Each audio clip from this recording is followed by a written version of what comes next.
All right, we're back with another episode, and this time, so far, no technical difficulties. Well, you did have a misspelling. How? Well, more of an omission of a word, I guess. We are Mike, and we'll be on around 8 Central. I think you missed Oh, something live. crap. Yes. Man, I just, you know, y- Couldn't help myself. no, you're right. You should. You should mock me Uh, relentlessly for that. I was just not paying attention. So, anyways, we have a sponsor for this week, and he's been a long time sponsor, Chris McKelps from Party Crashers RC Racing.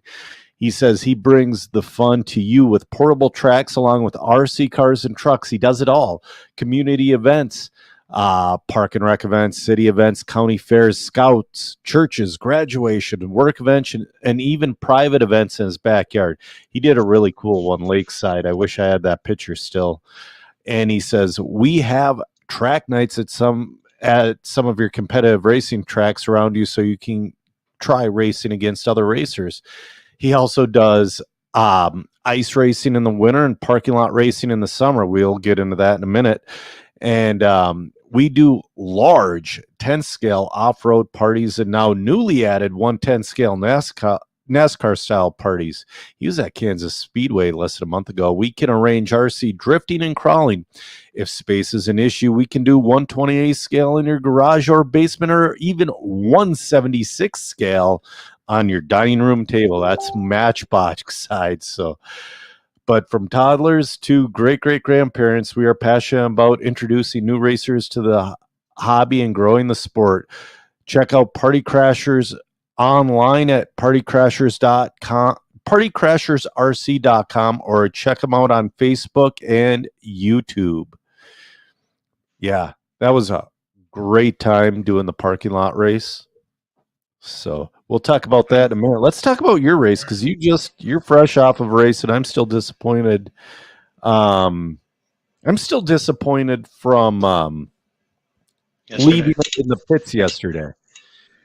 But it wasn't from neglect; it was from panicking. But you go first.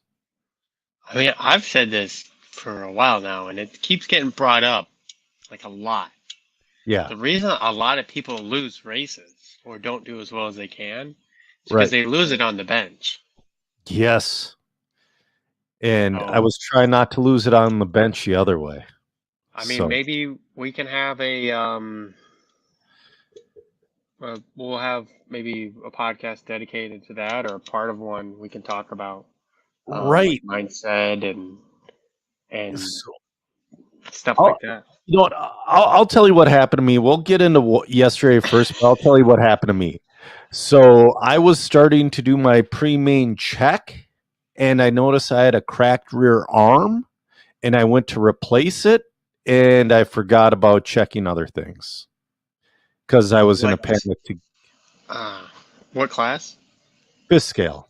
Hmm. And I figured something out with that class that I just started doing, and we'll talk about it in a second. But you know what? We gotta look at this first, because this is freaking ridiculous. Okay, there we go. Oh, I don't know if you guys can read that. I can't read it on my little screen. Zach had a 98.69 consistency. That is pretty freaking ridiculous. It's really good. That's a pro consistency. It truly is. well, thank you. So that's from the mains earlier today at Queen City RC in Lebanon, Ohio, which is just north of Cincinnati. I don't really even think you leave Cincinnati, you just go north a little bit. It's outdoor asphalt. I race mod touring. It's kind of my class. And I was fortunate enough to be joined by my buddy Andrew from WMH Racing. Mm-hmm. Normally I run with the Nitro 8 scale cars. Right. But since there was another one, they decided to let us run by ourselves, which was kind of nice. Yeah. Um, And You then weren't next, moving over. right? Well, I picked up a lot of time this week, Yeah. so they would have to move over for us, Oh, for at least for me. But the next race at Queen City is June 30th. So if they have a lot of Pro 10, like GT E, I think. And Mod Touring will have 5 of them or more if you want to show up. All the way from me and Andrew and another gentleman named Chris, and I forgot another guy's name, and I'm blanking on 2 guys' names, but so we'll be out there with that if you want to come out and say hi. So racing wise, I'm kind of racing against myself. Yep. Andy still isn't confident with his car because he's had some serious wrecks. Today is no exception. Yeah. I'm glad he bought a spare car. His set screw and his pinion backed off on the straightaway, Yeah. Oh, son of and a. he had no brakes. Oh no. So he just straightened to the board. Basically, you could try turning as much as you want, but you're just gonna go basically straight. Maybe get a little angle in so you only take off one corner. He took off 2. Yeah, that Poor sucks so guy. bad. Yeah, So, but I was able to pick up 7/10 today. that's good. Some of it most of it was driving. I just got to settle down a little bit more. I'm still kind of figuring out how to drive an asphalt track. Yeah. And then how to make the car comfortable for me. So this is my 3rd time out. So Right. Are you full power yet? yeah, oh yeah. Okay. I'm actually starting to increase power. Cool. I'm Jacob able to- Sliceberger checking in. Sorry, Jacob was, I believe, at Island at the INS event. We'll talk about that if we have time. Because, when I make a decision not to go to a race, I usually put that, I usually don't care. But man, I missed out on that INS event. I have big time FOMO. Just sucks. But I should have, but I've been spending a lot of money from October to May traveling, and there were plenty of local events. And it's tough. It's tough to run indoor carpet in the summertime in Minnesota because we only got a couple nice months. That's true. So we'll talk about my day yesterday because do it. I figured out something with the fifth scale, and it clicked in my head, and I'm like, oh. So since I got the fifth scale, I've been trying to drive it like an A scale, and I've been trying to drive the same lines. And then I went back and I watched videos of Steve Harris and Matt Olson racing. No, you don't drive it like an A scale. You drive it like a full-size truck. You apex the corners the same way. You get on the power different. It's all different. So ITQ, I'm leading the main. Like I said in the start of this, so I have a pre-main ritual I go with through both my truck and Joe 3's truck. And I saw a cracked rear arm at the shock bottom. So it's like, obviously I have to replace that. Well, in the time it took me to replace that, and then I got both of our trucks filled with gas, and I put our receiver packs back in. It was time to race. And my motor mount screws came out, and I lost mesh 4 minutes into it. And dude, my truck, like Tony Swenson outqualified me in Vegas. My fast lap was like a 34.7 yesterday. His fast lap was a 36.7 or 8. Because that's, like I said, all of a sudden something clicked in my head, and it's like, oh my God, how have I missed this for so long? But it was a great day at Southern. We were delayed an hour and a half because of rain, but yeah, freaking the track is awesome for everything, for A scale, for fifth scale, even for 10 scale. The jumps aren't ridiculous either. You know what I mean? So we'll go through fifth scale because I ran it. Tony Swenson takes the win. John Igashevsky takes the number 2 spot. Joe 3 lost the number 2 spot by a tenth of a second in that number 3 spot. But I was so proud of him the way he drag raced to the end. He just threw all caution to the wind. He's like, I got to go for it. And it was fun to watch, even though I was still bummed to be on the sideline. But we'll look at Nitro Buggy and E-Buggy because those were the other big classes. We had MNRC hard hitters Drew Dawkin in the number 1 spot and Greg Baumel in the number 2 spot.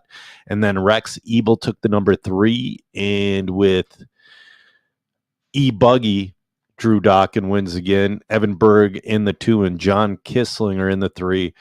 I'm excited to see a lot of those guys. We have an MNRC event coming up next week up in North Branch, Minnesota. I am race directing that one.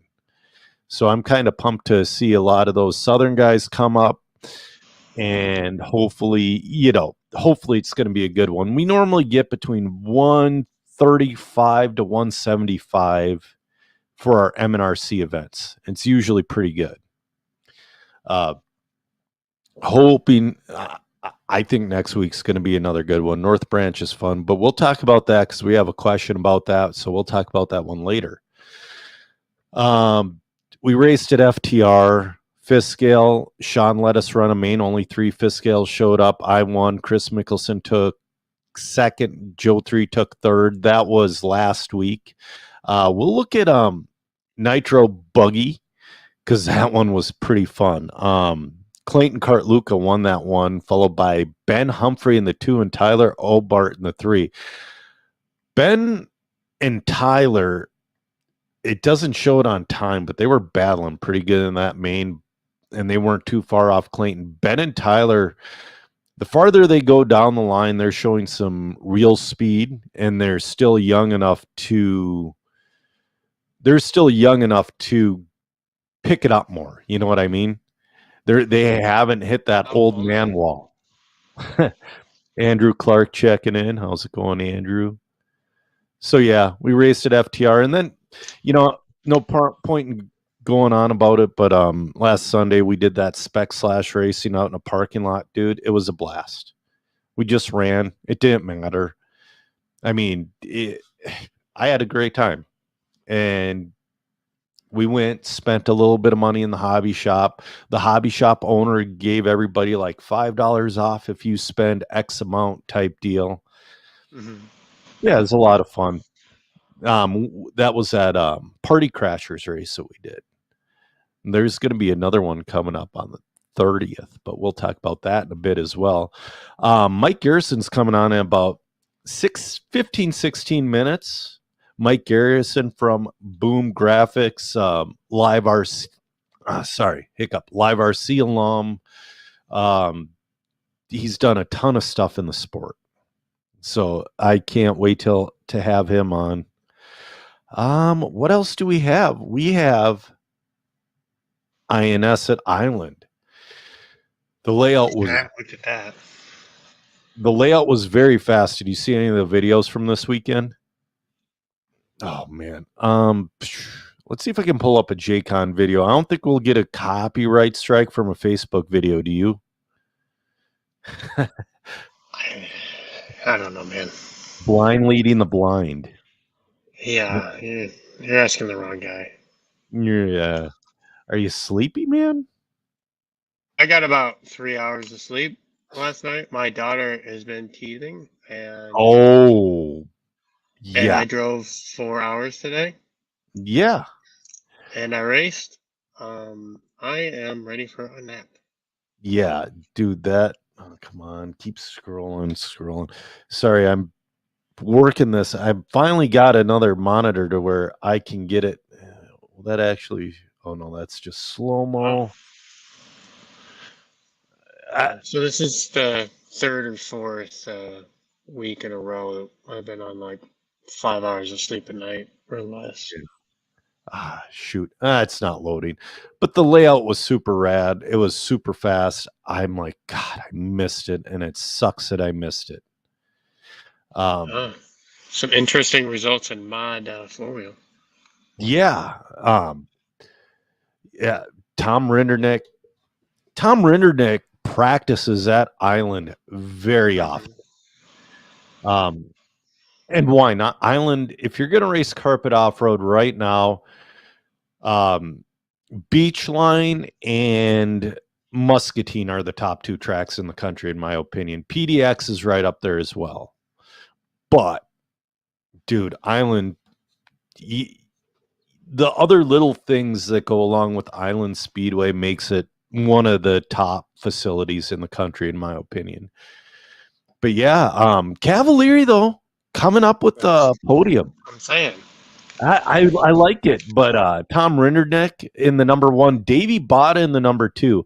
That was Davey Botta's second race in carpet mod ever, I believe.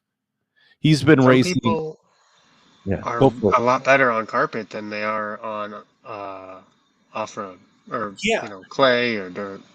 But on the West Coast, man, he's been pulling a few good results out too. He's been doing really, really well lately, whatever he touches.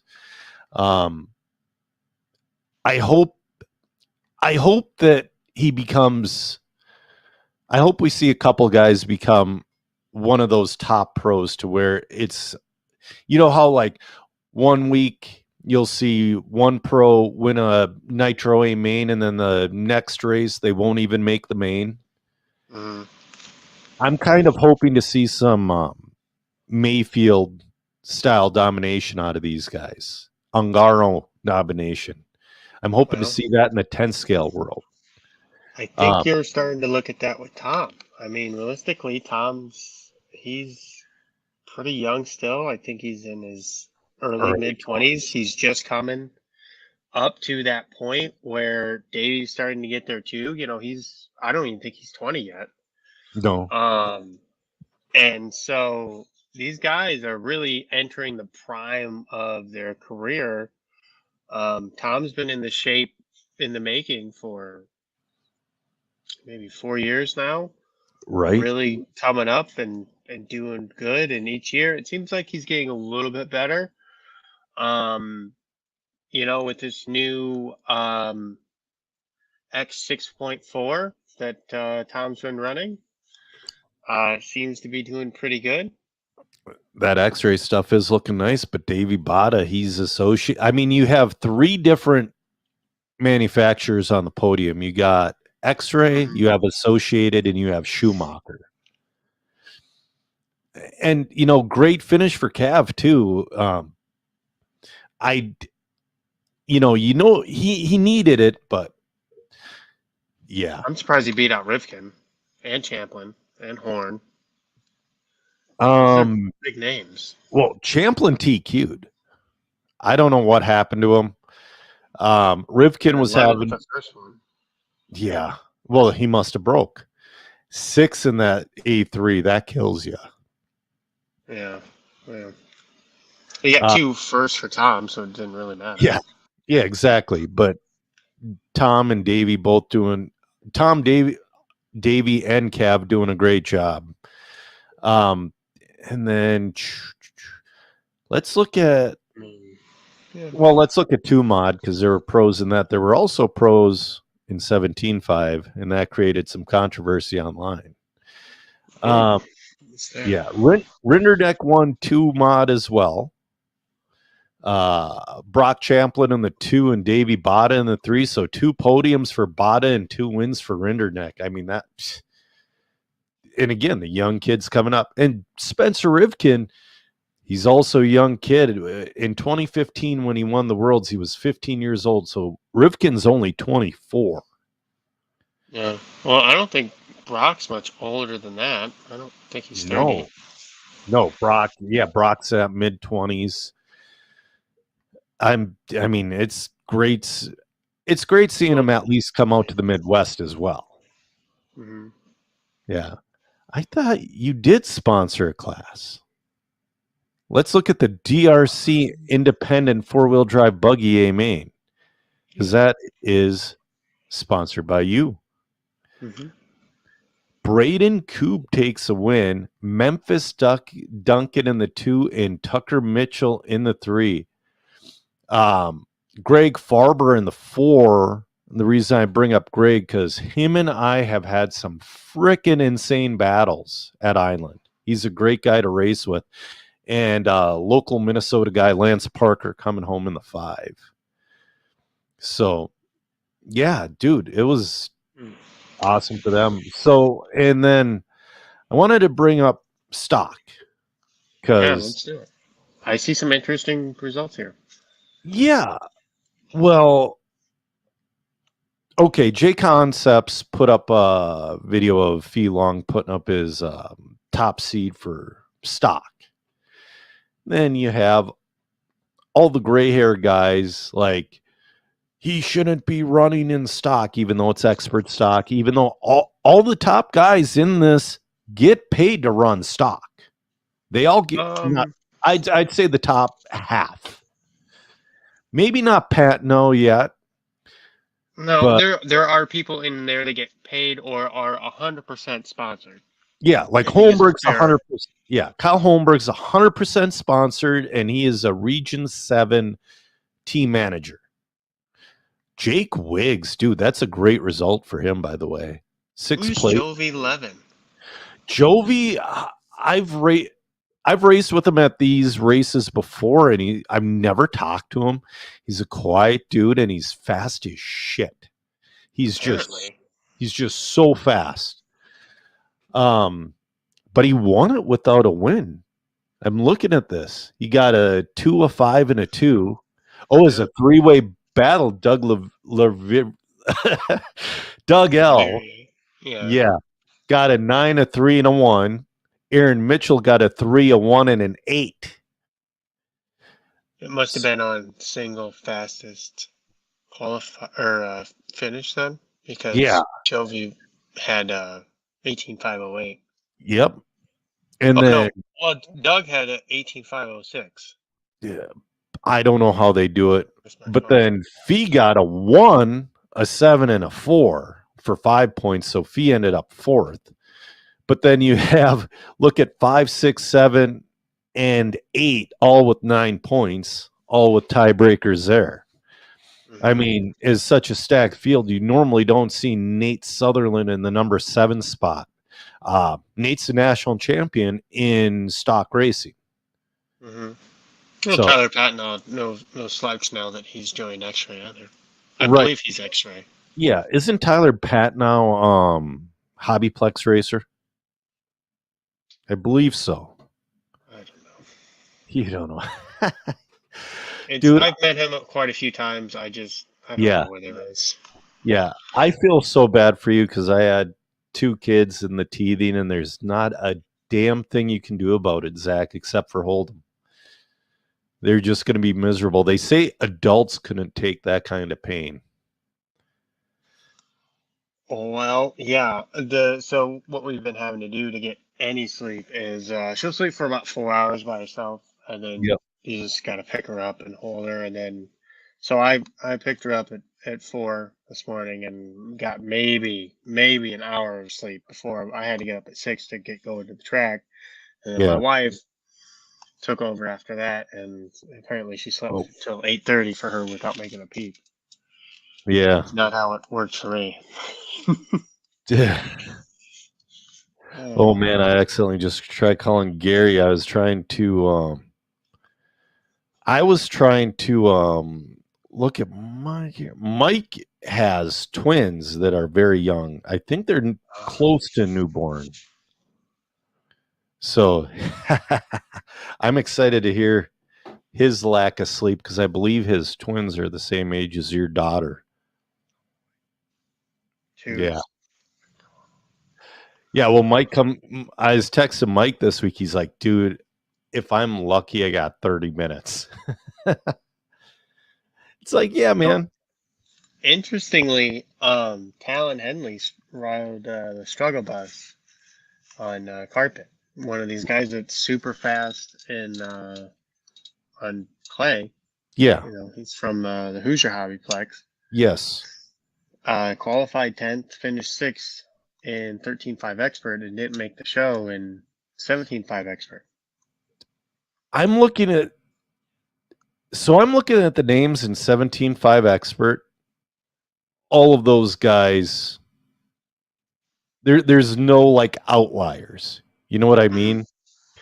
I didn't look at the B main, but I guarantee at this event with 270 some odd entries, you could call that an A2. I mean, you really can't, but I know what you it's mean. there's so much talent in there. Oh, for four wheel, Jovi won that. Jake Wiggs in the 2, Tyler Patnow in the 3. Wow, Nate Sutherland in the 4. Schweisberger made it. Schweisberger finishes in the 5. Wow, dude, that's just insane. Did you look at the B main for 17.5 Expert? No, I'm going to You it got right. Tyler Patnaugh and Nate Sutherland, Yep, Chase Raymond, which is one of the Raymond friends, right? yep. And Emerson Surgeon, who's super fast, and Talon, I guess he Yes. broke. But those are 5 fast guys. Alex Reese is coming up too. Alex Reese, at the October NCTS event, I made a post about, I want to say either he edged me out or I edged him out by a thousandth of a second. But now, how much time he's been putting in just his carpet racing, I think he's hit that next level because there's another fast local guy I'm familiar with named Braden Nelson. He's a Minnesota racer. He is in that B main. He has A main pace, absolutely. That is just freaking that. Yeah, that B main's crazy too. It really is. Andrew Hey, Thomas. before Mike gets on here, I'll be right back. Yeah, that's fine. Yeah. I wonder if Schweisberger's still in the chat. Dude, and that's awesome. You made that A main and Wheeler. It looked like a crazy freaking. Let's see here. Let's look at the. I'm looking for the A main for truck. I wonder how that went. I'm not finding it. Dang it. Oh, well. That's weird that McAllister Racing, it's cool, but it's weird that McAllister Racing was a sponsor because they have really nothing to do with off-road racing. We got the 215 Independent Short Course. I wonder if they used it as a breaker. Oh, there's a stadium truck sponsored by Team Associated.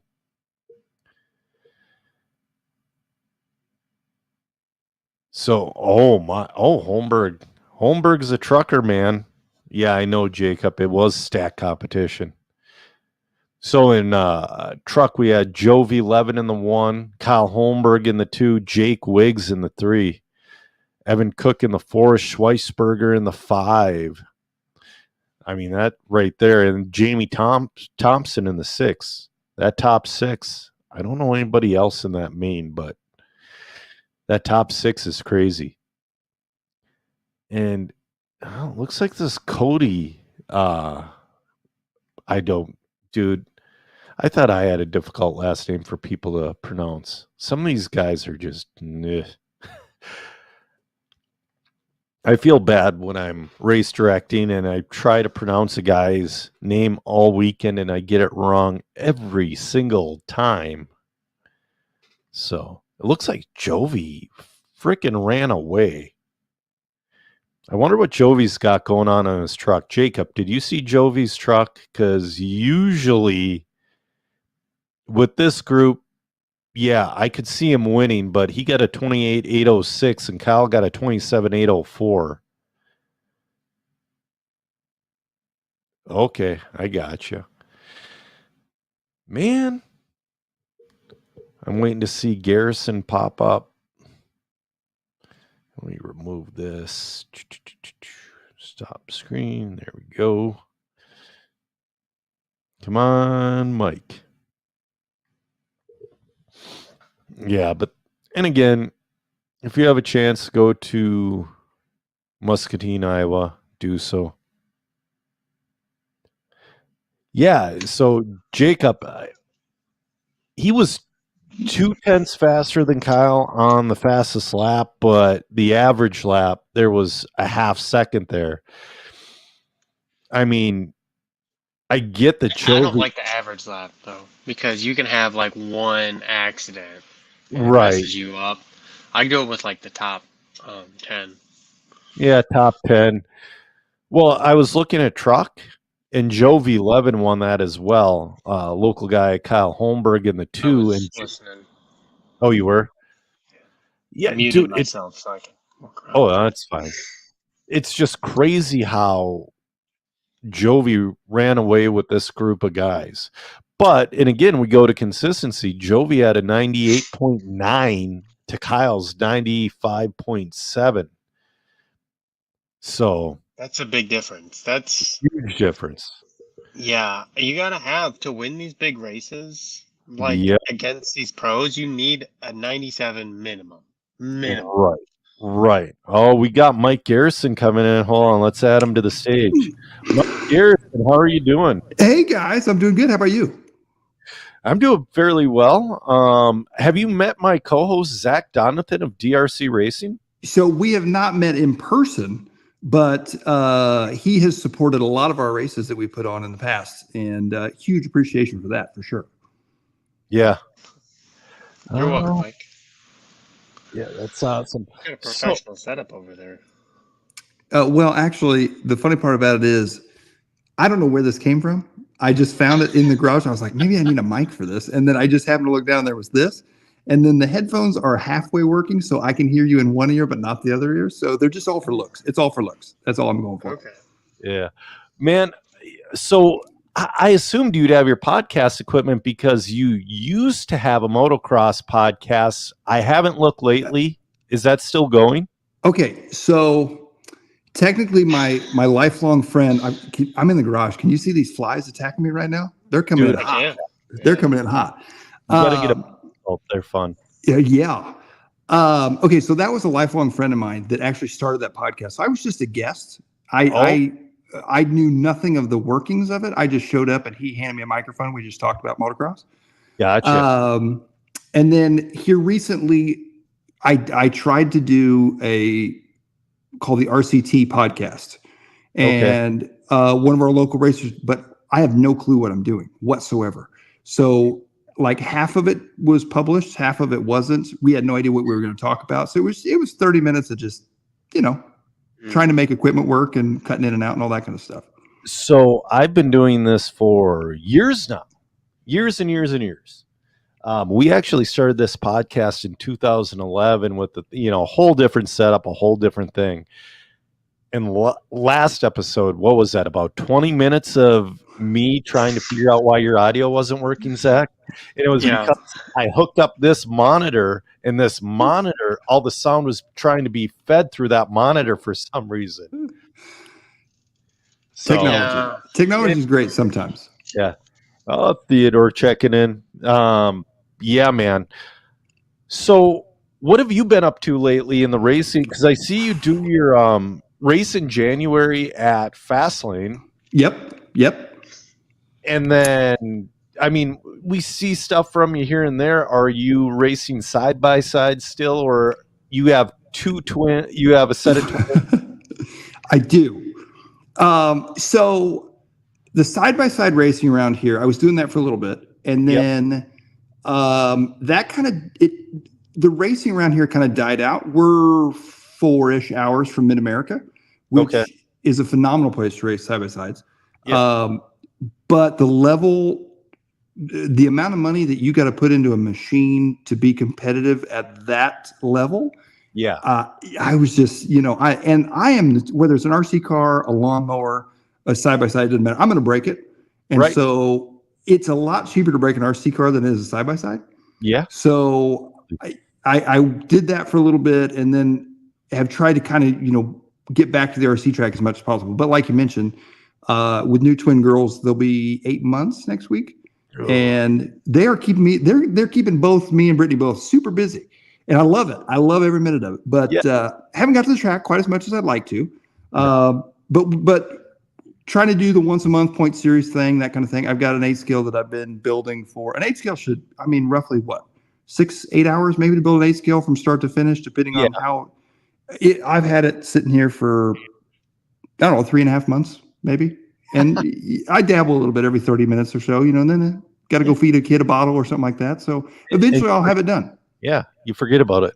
Yeah. And so some of my listeners may or may not know. Oh, Theodore Dibble, what's the name of the track down in Elk River? Sorry, Theodore, there's no track in Elk River, but we are doing parking lot racing in Elk River June 30th. The track I was at last week was 2 hours away from my hometown. Sorry. We have live chat going here as well, so I try to answer questions as they come. Can you see any of that, Mike? No, there's buttons on the side of my screen over here. I'm just afraid to touch them. I just don't want to touch them. No, I don't blame you. There we go. Yeah. Now I can see 'em. So this whole set, like this StreamYard, I can't believe that I did podcasts without it before, because it makes things so much easier. Yeah, this is cool. Yeah. And you can do custom whatever, do this, that, the other. So let's talk about Boom Graphics. How did you get into it? I mean, I know how you got into it because I've been sponsored by you for forever. But how did time? Yeah. How did you get started in Boom Graphics, vinyl, all that, those other things? Okay, so we're going to go way back here. Yeah. So in 2005, I believe. So I raced RC cars. My dad raced in the late 80s, early 90s. So I raced a little when I was young. Then we got into motocross. And in 2005, 2006-ish, I went to high school with Taylor James. And so he happened to bring to school, or maybe I brought it, I don't know, but there was an RC Driver magazine, and he was either on the cover and inside the front page. Right. And I'm like, dude, this is so cool. So he's like, yeah. So we're talking about, so I got back into RC a little bit, and then I got hurt in late 2006. That's when I got paralyzed. So then I decided, okay, well, I'm going to do RC full time. Well, on the bike side of things, there was, all the graphics companies, you get custom stickers, all that kind of stuff. And at the time, Robert Ibon of Upgrade had just kind of started Upgrade, and you could get wraps and all that kind of stuff, but he wasn't doing the custom stickers yet, except for like his factory team guys. Okay. So I went to multiple sign shops and was like, hey, I want this, this is, and they just weren't quite grasping what I was wanting. Sure. So then I'm like, hey, I'm fresh out of high school. I have no clue what I'm going to do. My parents were like, well, if you want to, let's see if we can get you set up and you can try this vinyl thing. So it started out, I got the stuff to make myself vinyl stickers for my cars. Then it snowballed into a buddy's car, and then a buddy to a buddy. And then next thing you know, I was doing stickers full time. And then, just kind of went from there. You were doing full body wraps for a while before they realized that was cool. That whole phase was probably some of the most fun that RC Stickers has ever been. Yes. Because that was the other part of it, was I can't paint to save my life. I went all out. I spent $600 on a paint setup and all this, and I spent 4.5 hours masking a body, and I screwed it up the first spray out of the airbrush. I was just like, oh, no, I'm done. So that when the wraps came along, I'm like, yes, this is where it's at. I can, if I screw something up, there's the undo button or the backspace or escape or anything like that. You can't do that when you're painting a body. No. Yeah, no, I remember your Tuesdays with Mike, you explained the airbrush, and I was going through the same thing at the same time, because I hate that my bodies are so simple, but I look, and don't get me wrong, most good painters, their prices are worth it. Absolutely. Yep. But I look at those prices, dude, that's sets of tires. That's a new battery. That's this, that's that. I'm on a budget, but I'm thinking, I always have that mindset that I'm on a tighter budget. I don't blame you one bit. Yep. So, but then and I race fifth scale, the most expensive racing out there. If So you're anything like me too, it's better with buggies, obviously. But when like I was racing short course a lot, Yeah. I'd have a body painted, and it would last me all of half of a heat race. And I was like, "Whew, that was an expensive race right there," you know. So Zach is preparing for the Asphalt Worlds for a touring car, and right now his consistency is good. But we were talking about his buddy having a wreck to where the pinion came off at the end of the straightaway, and he didn't have brakes. That would crunch a body. Mhm. That's going to flake a bit. Yeah, there's Yeah. going to be a little bit of damage there. So for asphalt touring car, the bodies actually last a lot longer than on carpet because you're not hitting stuff. Like when I go out there, I'm not really. There's a couple flappers I might hit, but most of the stuff I'm not like. There's not a lot of hitting going on. Yeah, So but it's that's kinda you. nice. That's you. Mr. 98.6% consistency. That's you. That wouldn't be me. I would be in that. Bring it up to 99 for you next time, Joe. Yeah. I would be in that 92% range with like the whole left side of my body peeled off the car. It's like, well, I made it without braking. So you got into Boom it started as Boom RC, and then it kept evolving over the years, and now it's Boom Graphics, to where you offer apparel. What else have you guys added? Because didn't you guys bring in a partner, I believe? Okay, so it actually in 2007, my dirt bike number was always 247. Yes. So it actually started as 247 Design Works back in the day. Okay. And then I had made some changes, kind of thought about getting out of it in, I want to say 2009-ish maybe. Mm-hmm. And when I decided to come back and do it again, I thought, I just want a fresh start. I want to rebrand this whole thing. Couldn't think of a name. And so my dad said to me, he said, everything you do, you go boom. And Yeah. I was like, okay, all right, fair enough. So that's where the name came from. And then in 2020, I actually sold the company to the company that owns it now. And so I am the director, manager, whatever you want to say of it, of that division. So they have a print shop of their own. They're also a large chemical company. They do car wash chemicals. They do all sorts of different things. But they have a print shop of their own, and then Boom is kind of within that print shop. Gotcha. So that print shop is more geared towards, they do beer labels for brewing companies. They do corporate, business cards, things like that. And we can offer all that through Boom too, but Boom is kind of its own little niche off to the side of motorsports, and so they purchased this company in 2020, and then I've just kind of been running it for them since then. So as go ahead, Zach. Sorry. So how many people don't know the difficulty it is to run. Sorry, my wife's here. Run an RC company. Why could I, if you don't mind, why did you sell, and how did that come about? Well, you are correct. Running an RC company is not easy. So the further backstory again is, so my grandpa back in the 60s owned a car wash equipment company, and they built car washes, service car washes, and all that. When he passed away, my dad took it over, and I am not mechanical. That's not my forte. Car washes are not my thing. So the company that owns Boom now, they came in and wanted to purchase my dad's company, and my dad could work for him. Yeah. And so they came in and were kind of finalizing all that while I was sharing a building with my dad, doing the graphics stuff. And the owner said, "What do you do?" And I said, "Well, we're a graphics company."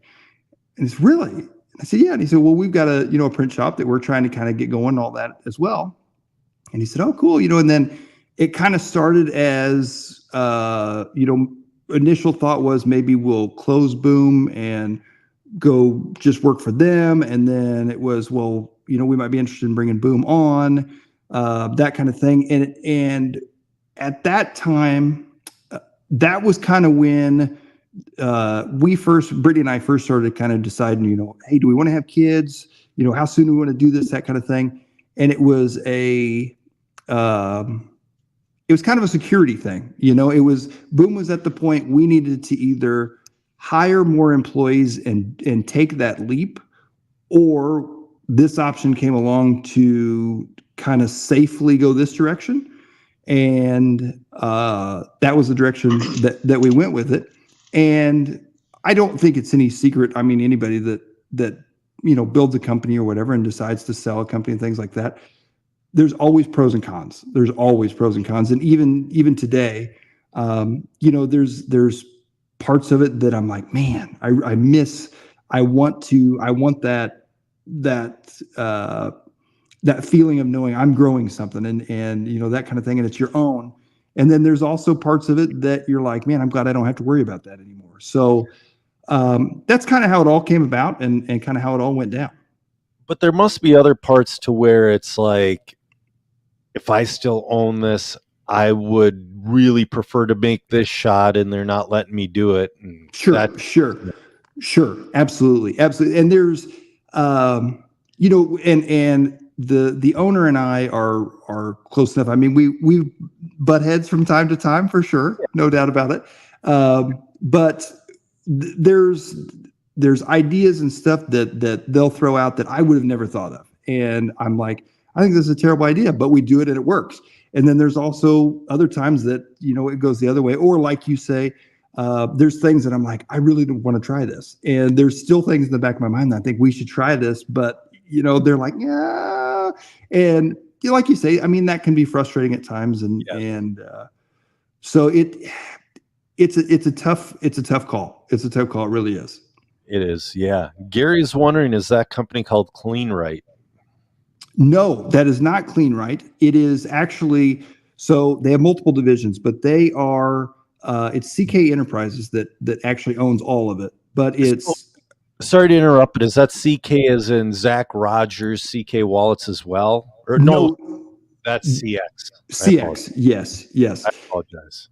No, but the car wash division is actually the HydroSpray is the manufacturing side of it, HydroSpray manufacturing, and then there's Signature Series car wash chemicals, and then the local distributor, which was formerly my dad's company, is Auto Wash Supply. Okay. So the Auto Wash Supply part is kind of similar to what he's talking about for CleanRight. It's kind of like a Walmart for car wash owners, basically. Right. So what's more busy, your awards division or your vinyl division? In all honesty, here's what happens with both of them. Yeah. You'll get what seems like nothing for awards for, say a month or so. And then every racetrack in America races on the exact same weekend, and they order 3 days before the event. And it is just a mad rush of awards, or no one wants stickers. And then, 2 days before, whatever, the Nitro Challenge or Silver State, Royal Nats or whatever, they say, hey man, I really forgot that, I really need some stickers. Well, you're only the 75th person that's emailed me today saying that. So now it's a mad rush to do stickers. Go ahead. Sorry. Well, I was just going to say, I would say the awards are probably our busiest, most consistently. And as you mentioned with the wraps, when we did the body wraps and stuff like that, that was a pretty consistent thing. And the oval wraps are still, we're not super big on the oval wraps just yet. We haven't really gone down that road tremendously. We do some sprint car wraps here and there. We don't really advertise yet a whole lot of it. Okay. Same with the wing wraps and stuff. That's interesting because I've been getting more and more into oval. And I mean, I would love a wrap with teal and orange and white, but in a really cool design rather than my crappy tape marks. You know what I mean? Yep. Yeah. I tell you, oval around here, oval is huge. It is really taken off. And Yes. I've seen a lot of off-road guys that have been diehard off-road guys for a lot of years jump over to oval, and they said they've never had more fun. And that's what I'm in. And I also race direct as well. And I have so much more fun calling an oval race. Yep. Have you done that yet, Mike? I've done a few here and there, and it's just there's never a dull moment. It never stops. Whereas with off-road, especially like nitro off-road, everybody spreads out, and it's like, okay, well, everybody's 45 seconds apart, you know. Exactly. Real quick, Theodore was wondering, he's building a track in northern Minnesota. He's wondering how tall he should make the driver's stand. At least 6 feet, but no more than 12. Honestly, it depends how big the track is, because if you're going to have a giant track, you need a giant driver's stand. 12 feet would be, yeah, but it's not going to be that big. Gary's saying he may need to talk to you, Mike. He's always looking for new chemicals. Well, Corey, yeah. Yeah. Corey Drachenberg checking in. Man, Hey. that's so awesome. So speaking of announcing and race directing and whatnot, how did you get into the live RC booth? Because you are one of the more, you and Charlie are the two more entertaining guys to I'm sorry. I'm a fan of Scotty, but for as color goes, you and Charlie are like top notch. Well, so the whole live RC thing is a wild story. So I went to the 2011 Cactus Classic. My dad and I. Last ones? Yes, one of the last outdoor ones. Yes, at SRS. Yes. And I don't remember exactly why or what happened, other than I'd been announcing at our local track some, and I was, what would I have been at that time? Not super old. And the announcer, either there was an issue or something, and so the announcer got pulled away, and they were going to take a break or whatever. And I said, I mean, if you guys need help, I could try to call a race. Right. So I called a couple races, and shortly after that, I went back to my pits. I didn't think much of it. And then Brandon Rohde from Live RC came over, and he said, hey, I'd like to talk to you. And I said, okay. And I'll be honest, at the time, I didn't really pay attention to what Live RC was or what they were doing there. We were pitted next to their trailer. And he said, I saw you did some writing. I went over and had done kind of a journal thing. I went to China prior to that with my injury and all that. And I did kind of just a blog, and he had read that before. And then he kind of had heard about me through that. And then I was RC racing, and then the IFMAR Worlds in 2008. And then when the announcing at Cactus happened, he said, I'd like to kind of put all this together and maybe make something work. And that's how Live RC got started, and then it snowballed from there. Yeah. So you were there from the beginning, kind of. Yes. So I'm trying to think. I believe they started but yeah, I was gonna say I think they started in 08 or 9, maybe. Because I believe. I know Swanee's brother was a cameraman for him for a very long time. Eric wrote for him for a long time, but I don't know if he did much behind the mic. I'm trying to remember. So when I started, Eric was still there, and we were doing the daily news and all that kind of stuff together. And then Eric had just probably a year or so afterwards had gone off and done something else. And then that's when I kind of stepped into that role full time. Sure.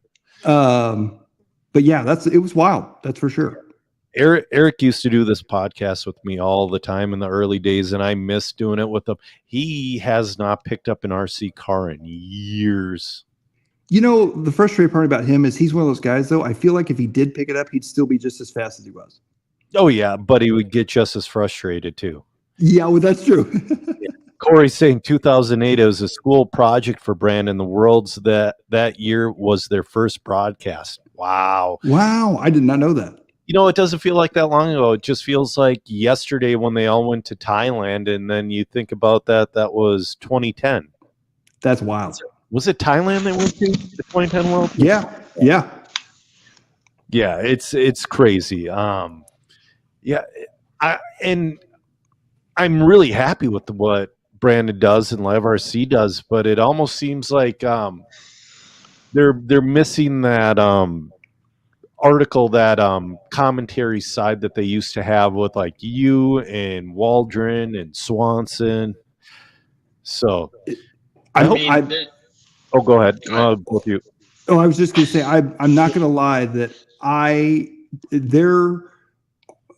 miss the Live RC days. That's for sure. I miss it. I enjoyed the writing side of it and all of that, and even the commentary and stuff. Just all of it. Those were some of my favorite times in RC. Even just going to the track and just being a part of Live RC and doing product reviews and all that. I miss that a lot. Yes, that is a huge part that is missing out of like the RC news companies now. Is that in like the early 2010s, there were, you had like Neo Buggy and then Red RC and Live RC all doing like really great coverage and all like super passionate, but I think it was like just too early. Yeah. Like I wish it was like 2021, and I think like you guys could have really made something of it. But now it seems like Live RC and Red RC, and then you have Circus RC and all these other news companies, RC news companies that are starting to pick up that torch and make it interesting. Yes. But I think they have a long way to go to, like, I don't know. It's not like entertaining. I don't go to like Live RC to get I look at their product releases or the product releases. But that's it. So back in your day, Mike, it was like Tuesdays with Mike. What was Waldron's column? Because he had a name column as well. Oh boy.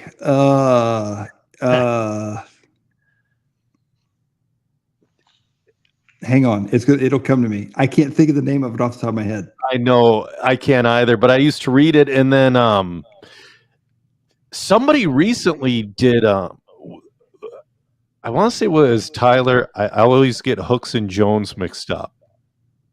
Which one? It's Hooks. Yep. He did a really good silly season deal. Yes. That I really liked. Yeah. Lee Gray's checking in from Australia. He loves watching. Thanks for watching, Lee. That's so awesome. It's tomorrow in Australia. So what else have you? So you had twins, which was that planned decision? I mean, what I mean was, with my daughter, we literally go, hey, let's start trying to have a kid. We were young, and then boom, it was instant. It's like, okay, so this is happening now. No, so we had tried and obviously, given my situation, things are a little bit different, and so we'd kind of gone through all the different processes and all that, and we kind of thought, okay, well, maybe this isn't going to happen for us, and then we find out that Brittany's pregnant. Now, obviously, we're over the moon. And so we go to our first, I believe it's the first sonogram. And the nurse is talking, and she's just small talk. And she says, yeah, it's cold outside today. My car broke down and yada, yada. And she says, oh, 2 for 1. And then she said, but, at least I got a ride into work. And I said, yeah. I said, what did you say? And she said, oh, you got 2 for 1. You got twins. And then she just continued on telling me about her day and how her morning was so terrible. And I turn, I look at Brittany, and Brittany looks at me, and she says, I told you. And I said, what do you mean? At which Brittany's mom was a twin. Yep. So Brittany's always just kind of had a hunch that we would have twins. If we had kids, we would have twins. And I said, no, it's not going to happen. It's not going to happen. And so that was how it happened. So, yeah, she was very nonchalant about it. Apparently she sees it every day. But for those of us that don't have kids and we're not expecting to get 2 for 1, that was quite a way to deliver it. That is wild. That happened to one of my buddies I work with. He got his girlfriend at the time of 2 months, the same time I got my wife pregnant. And, we're just we used to drink together. Like we used to, until we had kids, we were degenerates. Totally. What do you mean? Until we had kids, you are a degenerate. Oh no, Zach, I was bad. I used to take my paycheck on Thursday, and we would spend it Thursday night at the bar and go to work at 6 a.m. the next morning, probably still gone. I mean, Okay. those were brutal days.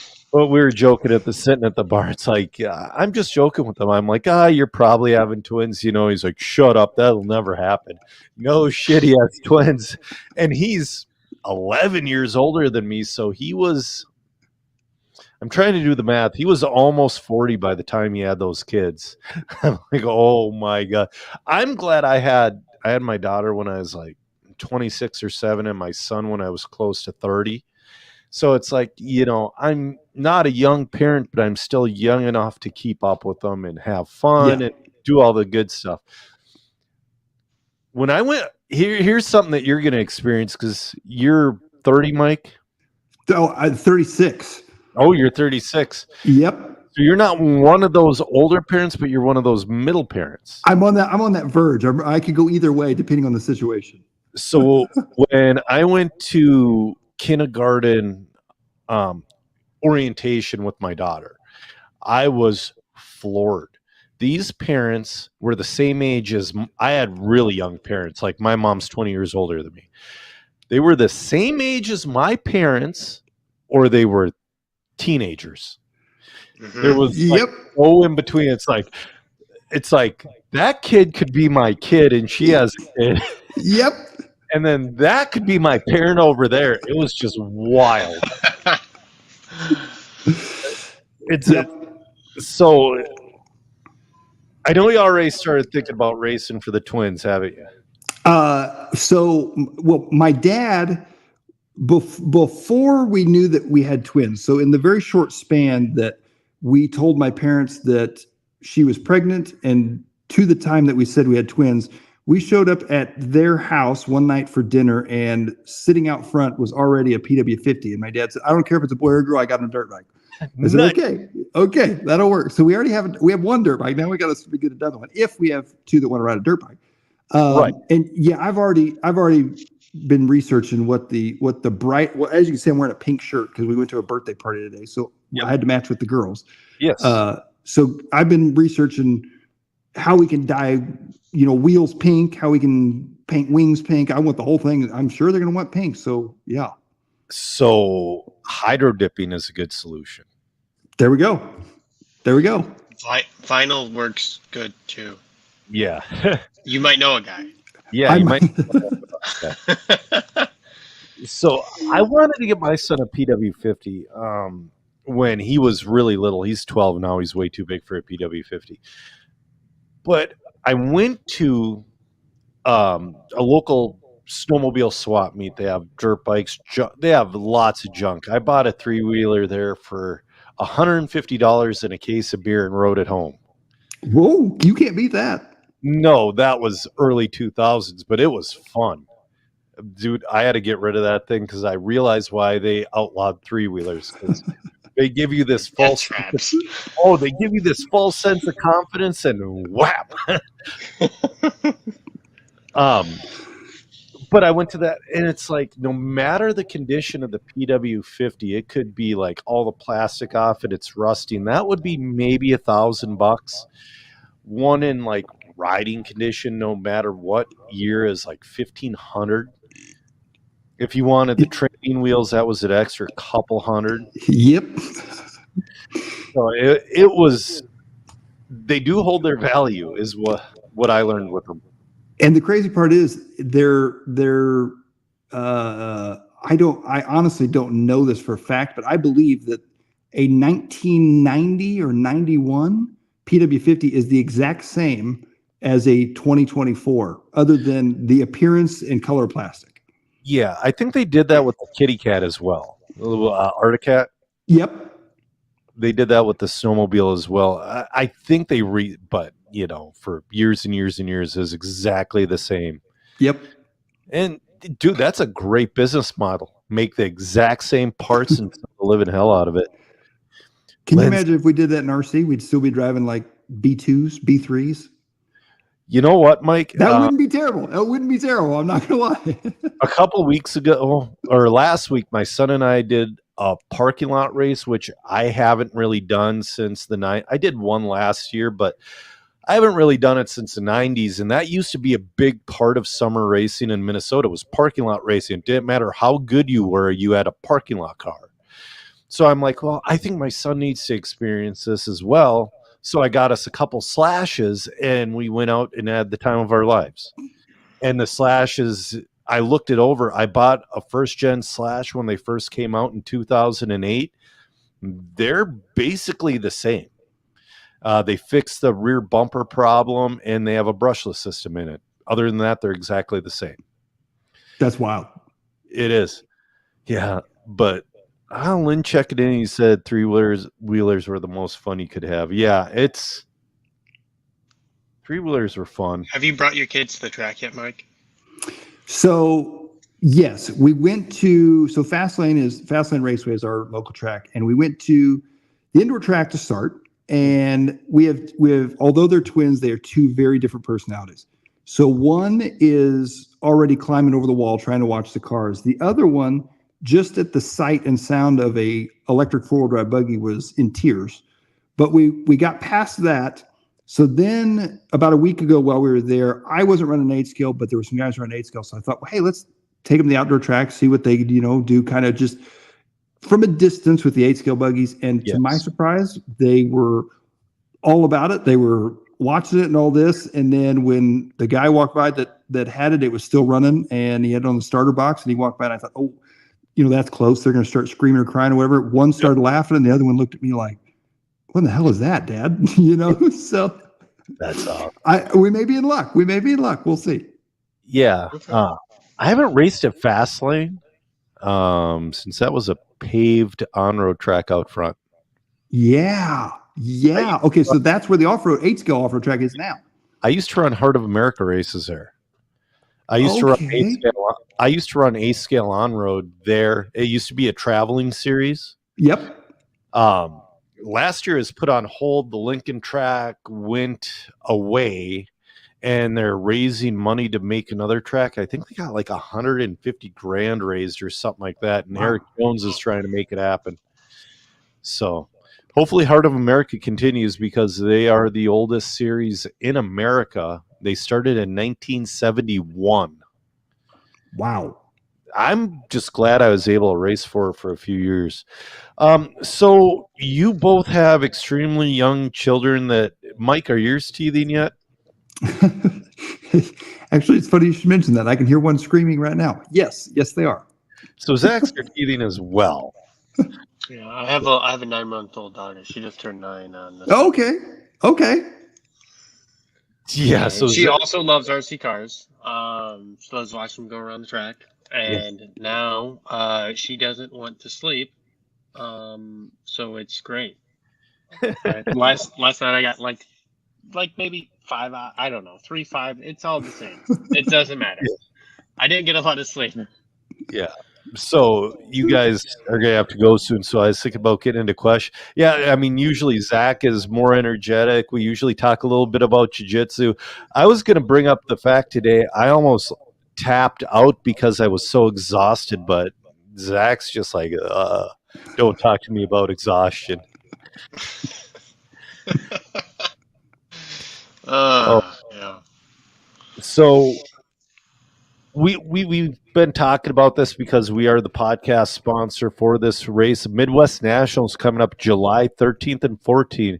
Lynn Nilsson, who's been commenting, is Nilsson Motorsports is sponsoring over $500 in increased payout for the Midwest Nationals in July. Top 3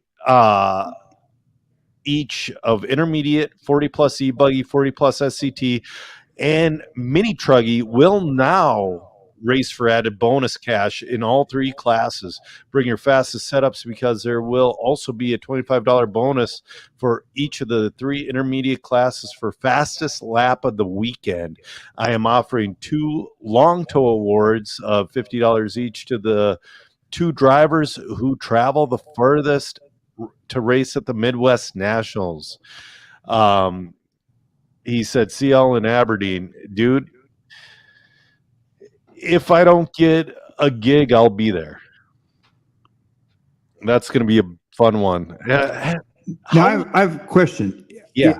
I am notorious for getting lost when going to races. Yes. So does the travel distance, is it based upon where you come from and the destination, or does it include how many extra miles? Because I made a 12-hour trip to the Psycho Nitro Blast. I turned it into about a 17-hour trip like 4 years ago. So do you just not use your GPS? Do you just like go like old school style? you know, I would have been better off to go old school and pull out a map or something. I was just cruising along, and then all of a sudden I had the radio down. The GPS wasn't really talking. Brittany was, and I'm looking. I'm like, we're going the wrong way. We've been going the wrong way for quite a while now. And so yeah. So now that the kids have come along, has Brittany been racing at all? She raced a little bit. So my parents and her parents are awesome with the kids, and they love, watching them any chance they get and stuff. So she raced a little bit indoor season, and then she actually just built. I was just going to build an e-buggy to run outside, and so she said, "No, order another one. I'm gonna build a nitro buggy." And I said, "Okay." Nice. Well, she beat me on it because my electric buggy's not done, but the nitro buggy's all done. She got it all done. So nice. I think we're going to try, not this weekend, but the following weekend. I think we're going to hit the Fastlane Summer Series, and I think she likes racing e-buggy, but she likes pitting for nitro. So I think I'm going to run the nitro buggy. She'll run the e-buggy, and yeah. Dude, that's awesome. I love nitro. I am a better whatever driver, but I love the feeling of a nitro car. But I do not like the longer mains. That's not the reason I rate them. I rate just the feeling of the clutch. Yep. And it doesn't hit exactly the same every time. And again, though, the fifth scale, I'm getting plenty with that thing. So that thing has an 8-shoe clutch made by Mod. An 8-shoe? Yeah. See, I know I've always wanted to race fifth scale or just at least try it, but I've never pulled the trigger on it. But that's a big clutch. You'll get hooked. The clutch is massive. The bell is massive. The thing about it is, so we used to have a national level facility in Minnesota called Thunder Road Raceway, and I miss it greatly. I really do. So does Joe 3.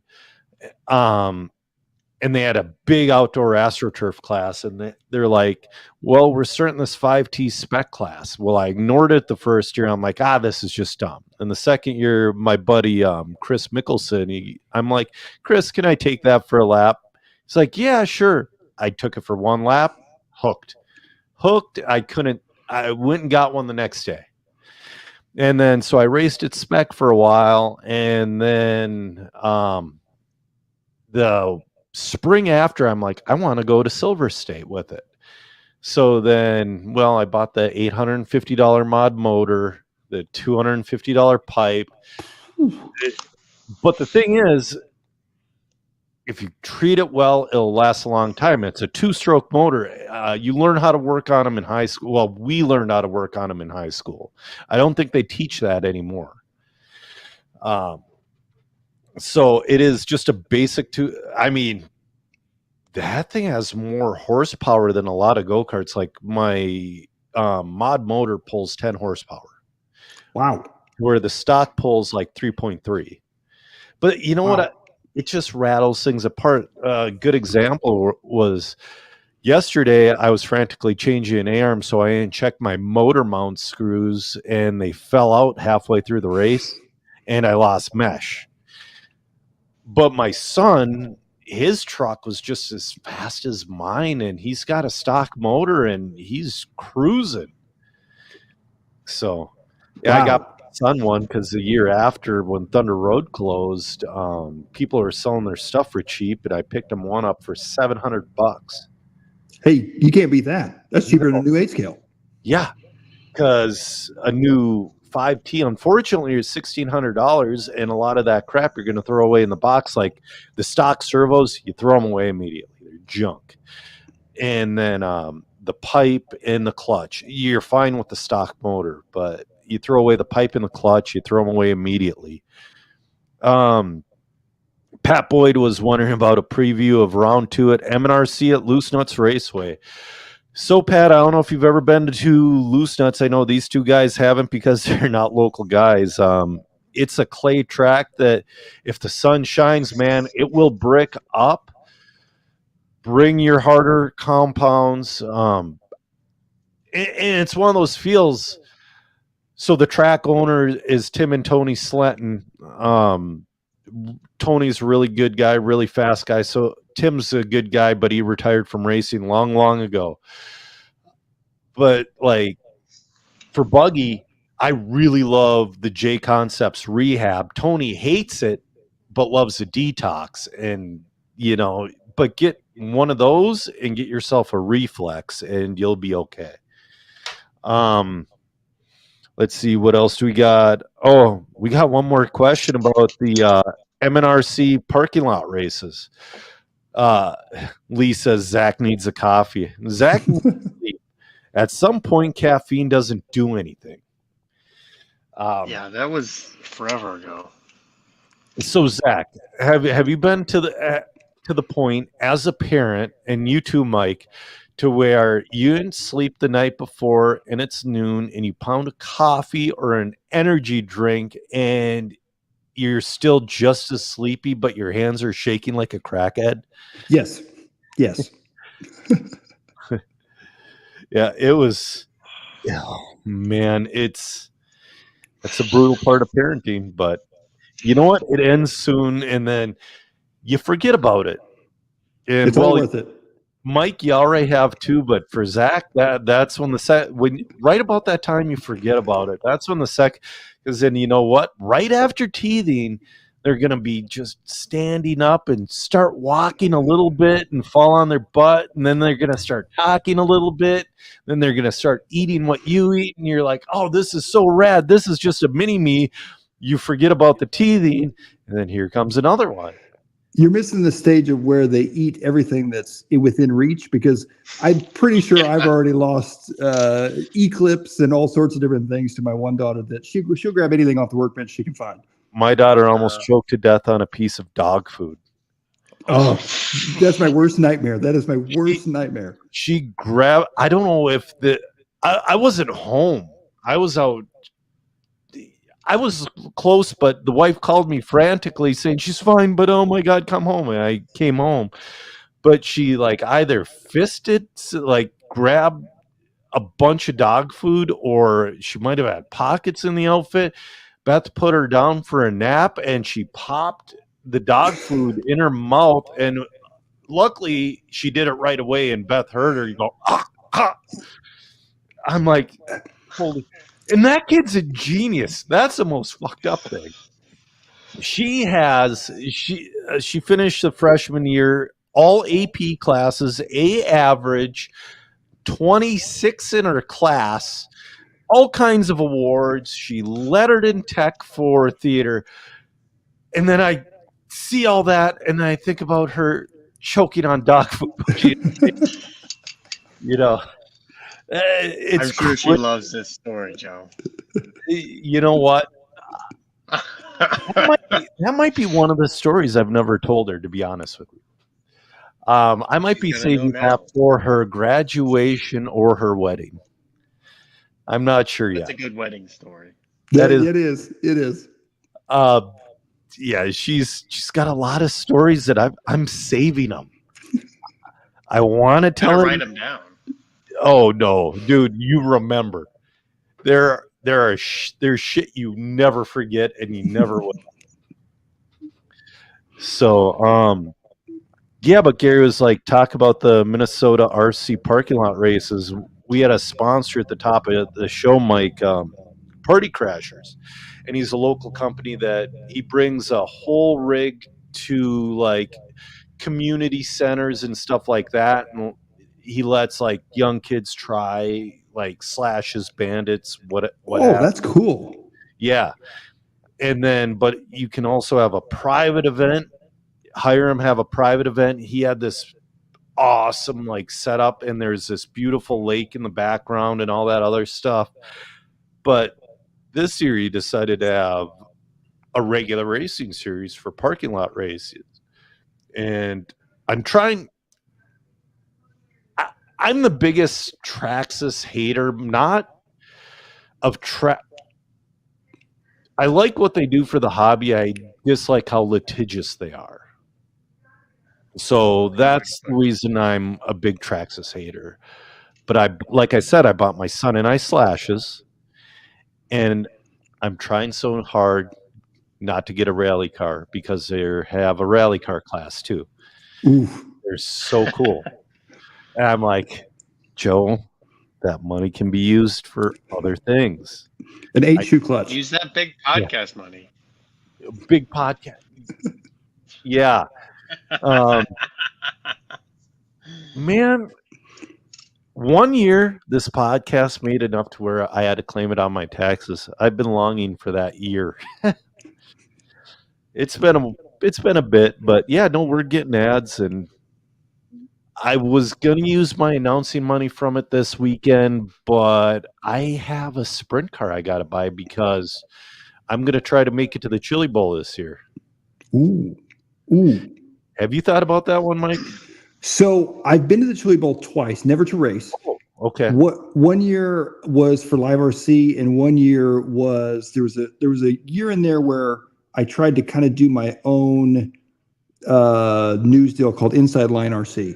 And yes, and so I did that for trying to kind of cover the event for that. And I've always said ever since then, I want to go back and I want to race, but I've never done it. Yeah. So Inside Line RC, dude, you just triggered a memory. Because I used to go to that quite often. What happened? Did you like merge back into Live RC, or did you just shut it down? Because I remember you wrote for Live RC again afterwards. Yep. So I don't really remember, to be honest. I was trying to think. I think at the time I had decided I was going to do just I think Boom had kind of grown enough that I was going to step away from Live RC and just do Boom. Yep. And then as I did that, I was like, man, I really miss the involvement of writing in RC and doing the product reviews and all that. And I believe Aaron had come back on board at Live RC at the time, so there wasn't really a spot for me there. Okay. And so I said, well, I'll just do this Inside Line RC thing. And trying to figure it out and get advertising and all that kind of stuff is far more difficult than I ever imagined to do that. And it quickly turned into, it was my full-time job that was paying me nothing. And so then I kind of backed out of it a little bit. And then ended up back with Live RC, fortunately. And yeah. Yeah. Still has a YouTube channel. It does. And I was trying to think. It goes to GoDaddy now when you go to the webpage, because there was a link of the Durango getting discontinued. But it goes to GoDaddy. Yep. And there was a stint in there too where I worked for Phil over at Neo Buggy and RC News. Okay. And so it's kind of like the sticker business in a way. The media world, at least for RC, is anyway. Everybody is quote unquote competition, but at the same time, everybody respects everybody, and it's. I'm not going to say everybody works together, but right. It's not a cutthroat thing, which is what I love about RC so much. Is even on the sticker side of things. I mean, I like Robert Ibon at Upgrade. I don't talk to him a tremendous amount, but he's a legend. He's my hero. I mean, he started kind of the whole thing, and so him or Bob at Stick It One or Zach at 920 and all that, and we're all printing stickers, but in my brain, there's room for everybody, and we all have our own kind of design, or some may be able to print something that another one's not, and that kind of thing. And it's just, I really appreciate their friendship and what we learn from each other, and being able to work together. I mean, I've sent customers that we can't do something for. I've said, hey, I can't do that, but so and so can, and I've had vice versa.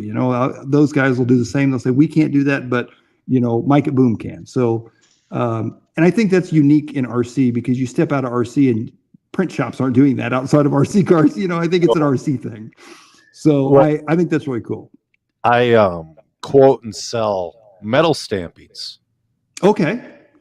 And when I say we can't do these, and somebody else says, "Do you know someone who can?" In my head, I'm like, "Yeah," but it's like, sorry, I really don't.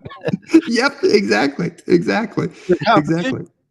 then that customer, let's say we make 10 parts for that customer already, they might take those 10 parts and bring them over to the other company. No. Yep. On the other end of that, Mike, though, have you done a lot of these interviews?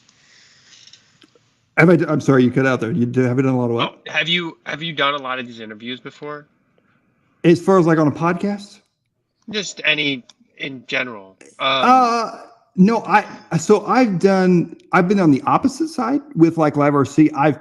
I've conducted a lot of interviews with some pretty wild and interesting people throughout the RC industry. But as far as actually being interviewed, not a terrible amount. I got interviewed once when I won something because somebody else broke, but it was still a win. So that was probably the last interview I did.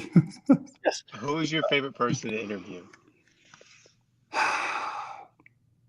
Man, that is a tough one. Or what's a great person that maybe not your favorite, but one that comes to mind? I think probably one of the more, I'm going to say entertaining, is probably Ryan Mayfield, in the sense of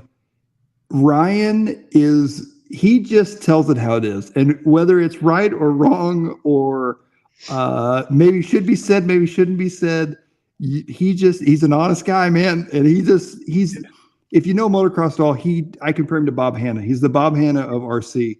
And like I say, like him or not, his interviews for me have always been super, super entertaining. And but another one I would say is I've gotten closer and closer and got to work a lot with Jason Rona at J Concepts. And yes, Jason is a quiet guy when you see him at the track, but when you kind of start picking his brain and stuff, the vast amount of knowledge that he has, and just some of the stories that he has about other racers, maybe not about his own racing, but right. I could sit there and just listen to it all day long. Also about Jason is he has such a dry wit that he'll hit you with a zinger. Yep. It's so dry and so flat that you'll be laughing for a half hour after. Yep. So it gets pretty crazy. Yeah, we didn't really have many more questions. I'm starting to hear babies cry in the background, and I have to wake up for 6 a.m. jiu-jitsu, so that's not bad. It's terrible. He's lying to you. Yeah, it's a great way to wake up. Getting choked. So, Zach, this is a side deal, but I forgot to tell you I taught my first class last Monday. Oh, who died?